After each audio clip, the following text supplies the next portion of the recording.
Praise అలా దేవుని పరిశుద్ధ నామానికి మహిమ కలుగునుగాక.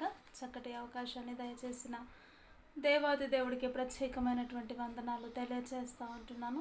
ఈ సమయంలో పరిశుద్ధ గ్రంథంలో నుండి ఒక లేఖనాన్ని మనం చూసుకుందాం. కొరింథీలకు రాసిన 2వ పత్రిక 13వ అధ్యాయము 5వ వచనాన్ని మనం గమనించినట్లయితే, మీరు విశ్వాసము గలవారై ఉన్నారో లేదో మిమ్మును మీరే శోధించుకొని చూచుకొనుడి, మిమ్మును మీరే పరీక్షించుకొనుడి. మీరు భ్రష్టులు కాని యెడల యేసుక్రీస్తు మీలోనున్నాడని మిమ్మును గూర్చి మీరే ఎరుగరా. వాక్యాన్ని మనము చూసినట్లయితే పౌలు భక్తుడు కొరింథీ సంఘము ద్వారా మాట్లాడుతూ వస్తూ ఉంటున్నాడు. మీ విశ్వాసమును మీరే పరీక్షించుకొనుడి, మీ భ్రష్టత్వమును మీరే పరీక్షించుకొనుడి. మీరు ఏ విధముగా దేవుని సన్నిధిలో జీవిస్తూ ఉంటున్నారో మీరే పరీక్షించుకొనుడి.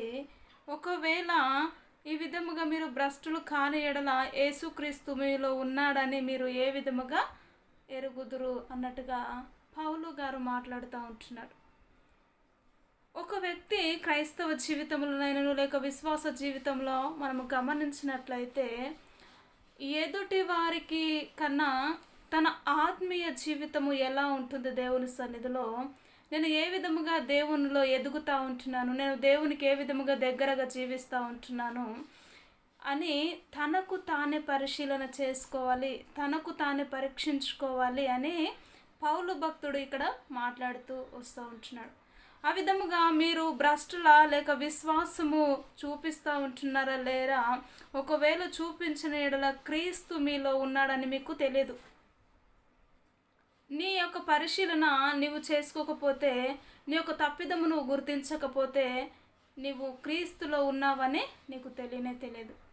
ఎప్పుడైతే దేవుని మాట నీతో మాట్లాడుతూ ఉంటుందో, దేవుని వాక్యము ద్వారా నువ్వు చదువుతున్నప్పుడైనాను, సేవకులు బోధిస్తున్నప్పుడైనా, ఎవరైనా నీతో చెప్తా ఉన్నప్పుడైనాను కూడా ఆ యొక్క వాక్యము నీలో ఫలించినప్పుడు, ఆ యొక్క వాక్యము నీకు తాకినప్పుడు అదే నా జీవితము కొరకే అని నిన్ను నీవు పరిశీలన చేసుకోవాలి. అది నాకు కాదులే, వేరే వాళ్ళకు సంబంధించింది, అది వేరే వాళ్ళకి వెళ్తుంది అని ఆ విషయంలో ఉండడానికి వీల్లేదండి. ఎప్పుడైతే దేవుని మాట నీతో మాట్లాడుతూ ఉంటుందో, మొదటిగా నిన్ను నీవు ఏ విశ్వాసంలో జీవిస్తూ ఉంటున్నావో, ఏ విశ్వాసంలో నువ్వు నడుస్తున్నావో నిన్ను నీవు మొదటిగా పరిశీలన చేసుకున్నప్పుడే దేవుని ఆత్మ నీలో ఉన్నదని గ్రహించవచ్చు అన్నట్టుగా మాట్లాడుతూ వస్తున్నారు.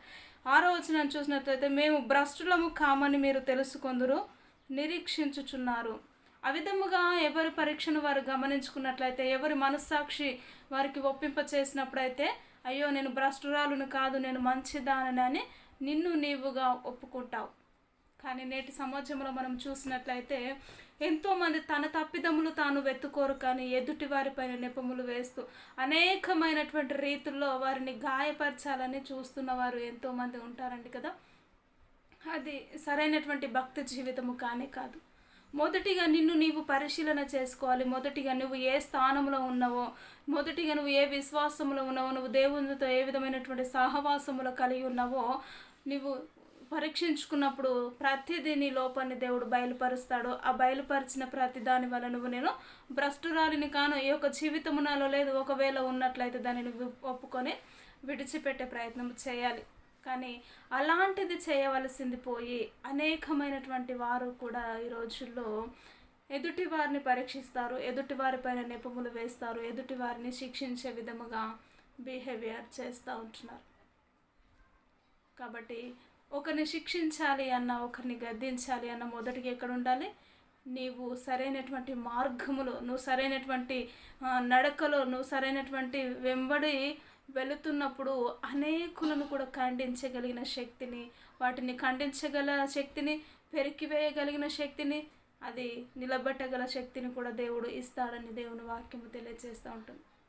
ఎప్పుడు నువ్వు దేవునితో సరైనటువంటి మార్గములో నువ్వు ఉన్నప్పుడు పెరికి వేయగలిగిన సామర్థ్యత ప్రతిదాన్ని కూడా దేవుడు నీ చేతుల్లో పెట్టి ఆధిక్యతను దేవుడు నీకు ఇస్తాడు.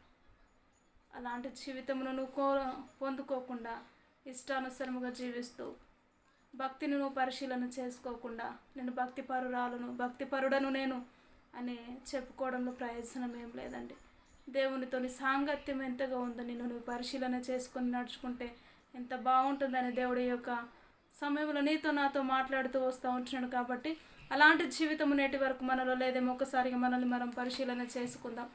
సకల ఆశీర్వాదములకు కారణభూతుడా, నిజముగా ప్రభా, మొదటిగా అనేకులపైన నెపములు వేసే కన్నా ముందు దేవా నీ పరీక్షను, నీ విశ్వాసము, నీ భ్రష్టత్వమును నీవు పరిశీలన చేసుకుంటే ఎంత బాగుంటుంది అన్నట్టుగా మీరు మాట్లాడుతూ వస్తూ ఉంటున్నారు. దేవా నిజముగా మొదటిగా మేము నీ మార్గంలో నడిచి అనేకులకు బోధించగలిగిన కృపను కనికిరమును మీరే మాకు దయచేసి నీ నామానికి మహిమ తెచ్చుకోమంట యేసుక్రీస్తు ఉన్నతమైనటువంటి నామంలో అడిగి ప్రార్థించి వేడుకుంటున్నాము తండ్రి. ఆమేన్. ఆమేన్. ప్రైజ్ ది లార్డ్ అందరికీ.